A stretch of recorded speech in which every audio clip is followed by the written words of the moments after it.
बोल जयकारा बोल मेरे श्री गुरु महाराज की जय।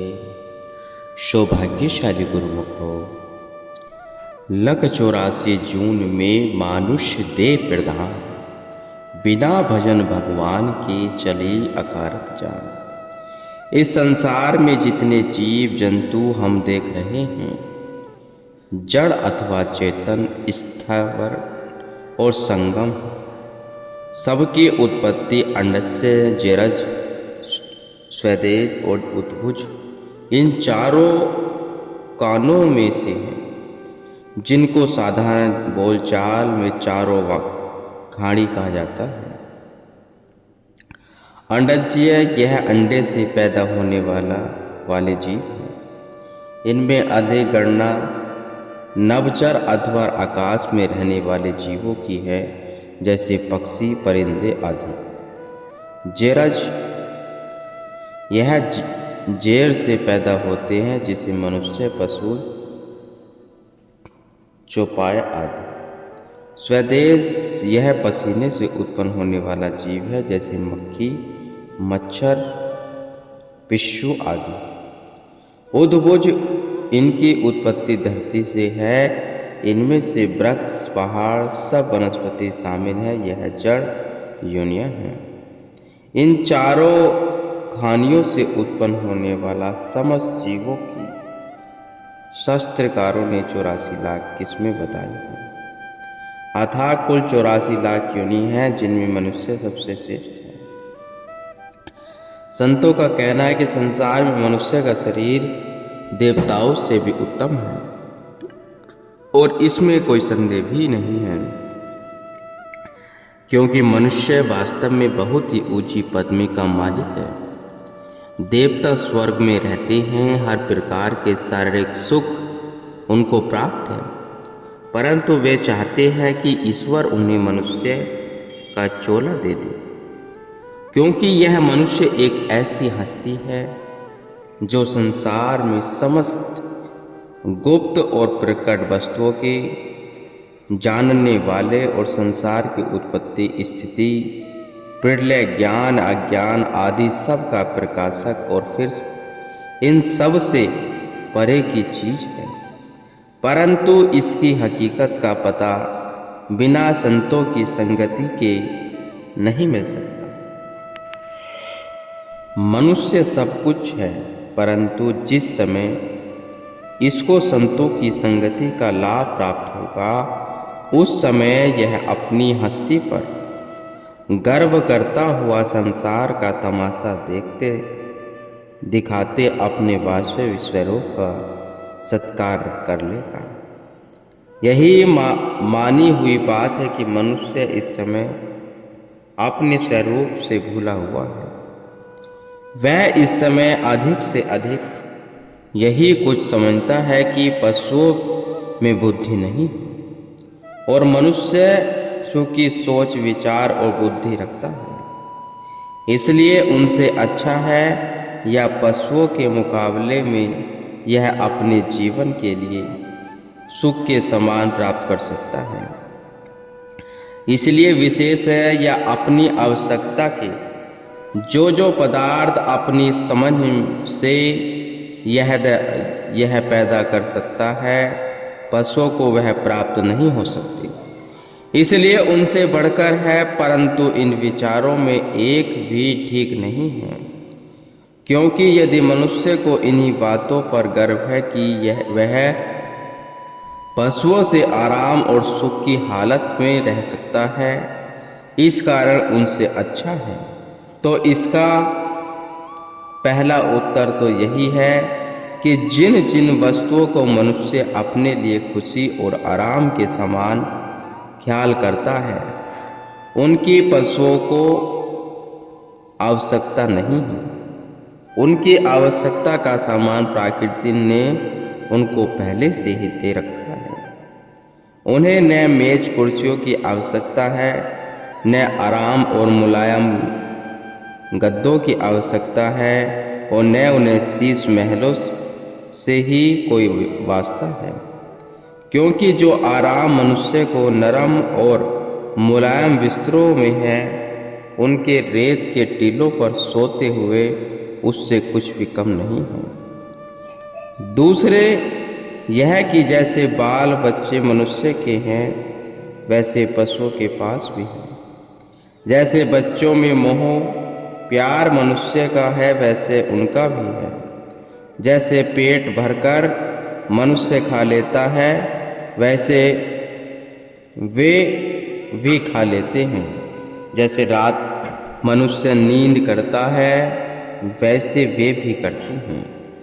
जैसे काम क्रोध लोभ मोह और अहंकार मनुष्य में है, वैसे उनमें भी है। जैसे हाड़ मांस और लहू आदि का शरीर मनुष्य का है, वैसा ही उनका है। मान लिया कि मनुष्य विद्या पढ़ सकता है, धन कमा सकता है, मान और इज्जत पा सकता है और संसार में बड़ा मनुष्य कहला सकता है, और ये बात ये पशुओं में नहीं है। परंतु यदि दीर्घ विचार से देखा जाए तो इन सारी बातों में सिवाय रोटी और कपड़े के मनुष्य का अपना ही क्या।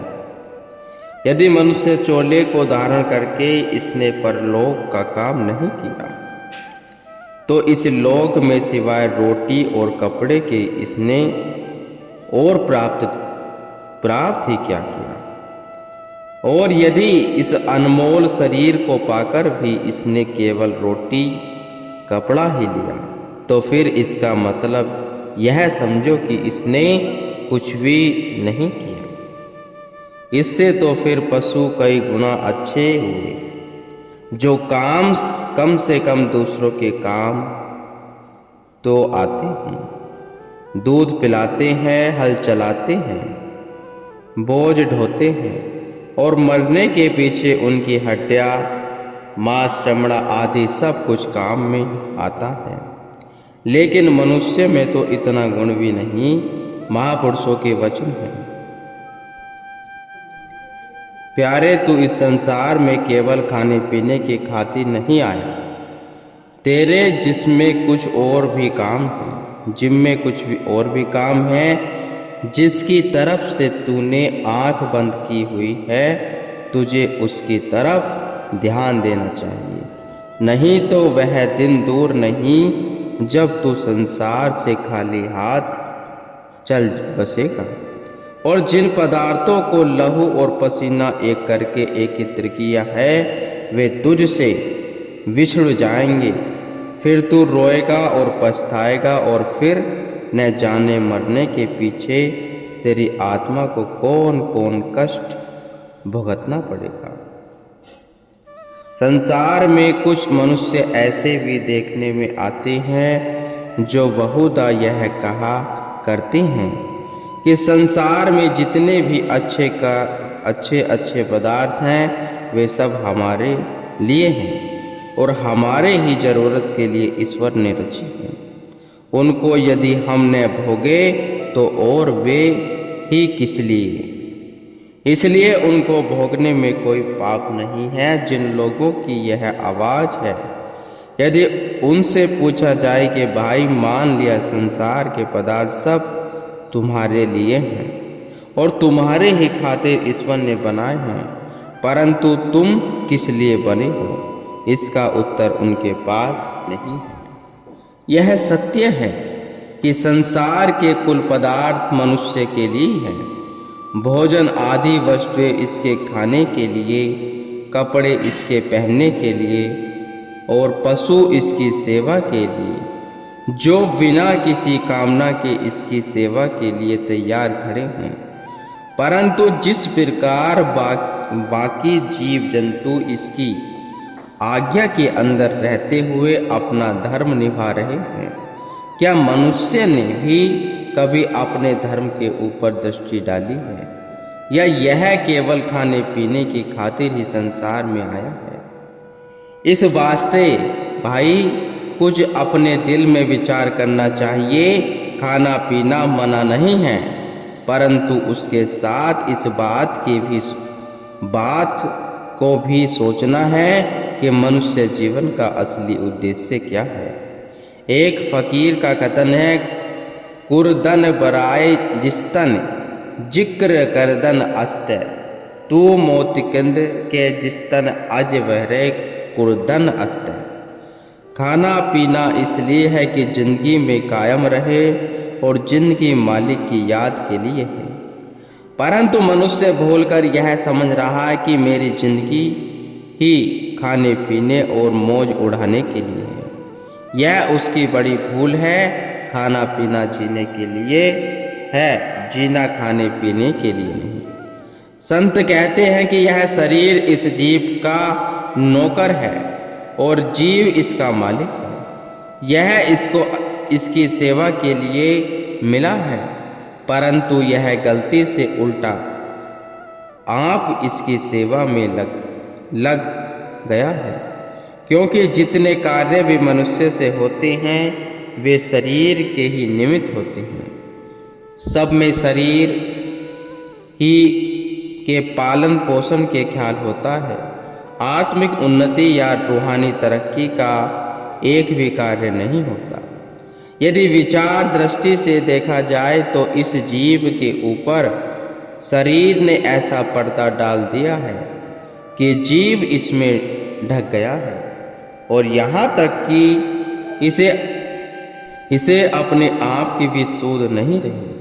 कबीर साहिब जी का कथन है, मोहे ऐसा सूझे नैया में नदियाँ डूबी जाए, अथा आत्मा नदी है और शरीर नाव है। कि मुझे ऐसा प्रतीत होता है कि नाव में नदी डूब रही है। भाव यही है, शरीर में आत्मा गुम हो गई है। मनुष्य के सब व्यवहार में शरीर ही प्रबलता दिखाई देती है। इसी का नाम अज्ञान है, जिसको दूर करने के लिए संतों का उपदेश होता है। संत कहते हैं, मनुष्य तू जो अपने आप को शरीर समझ रहा है सो तू शरीर नहीं है। यह शरीर तेरा नौकर है और तू इसका मालिक है। तुझे अपने स्वरूप का ज्ञान होना चाहिए। नौकर की तनख्वाह रोटी कपड़ा और वह इसे देना जरूरी है। इसकी संभाल रखना भी आवश्यक है, परंतु इससे अधिक अगर इसे कुछ दिया गया तो यह बिगड़ जाएगा और बिगड़ कर तेरा आत्मिक हनन करेगा। जैसे कि तू प्रत्यक्ष देख रहा है, इस वास्ते जो इसकी आवश्यकता है वह उसे आवश्यक दे, परंतु साथ ही वह काम भी इससे लिए जिसके लिए यह तुझे मिला है। यह निसंदेह बात है कि जो मालिक नौकर को खाने पीने के लिए खुला खर्च देता है और उनसे काम लेने का ढंग नहीं जब जानता, वह सदा हानि उठाता है। और फिर जिस घर में सब अधिकार ही नौकर के हो और वह नौकर भी मालिक के विरुद्ध हो, तो उस मालिक के घर का क्या हाल होगा। थोड़े दिनों के अंदर ही वह मालिक के घर को उजाड़ देगा और उसको कंगाल बनाकर उससे दर दर की भीख मंगवाएगा। यही हाल इस जीव का हो रहा है कि इस शरीर ने इसको यहाँ तक नीच दशा में पहुँचा दिया है कि यह बेचारा 84 लाख योनियों के अंदर भरमाता हुआ ठोकरें खाता फिरता है और अपने लक्ष्य से इतना नीचे गिर गया है कि अब मनुष्य शरीर को धारण करके भी इसे होश नहीं आता। जिस समय के लिए मैं करोड़ों जन्मों के अंदर चक्कर काटता हुआ मनोतियाँ मानता रहा हूँ और जिस समय की प्रतीक्षा में लाखों वर्ष तड़प तड़प कर बिताए हैं, वह सब समय अब आन मिला है। इसमें कुछ अपना बना लूं। संत भी बार बार उपदेश करते हैं कि हे मनुष्य, इससे पहले तू अनगिनत योनियों के अंदर भरमाता रहा। अब यह शरीर तुझे बड़े उत्तम भागों से प्राप्त हुआ है। इसके अंदर तू अपने सत्य स्वरूप को पहचान कर अपना जीवन सफल कर ले। गुरु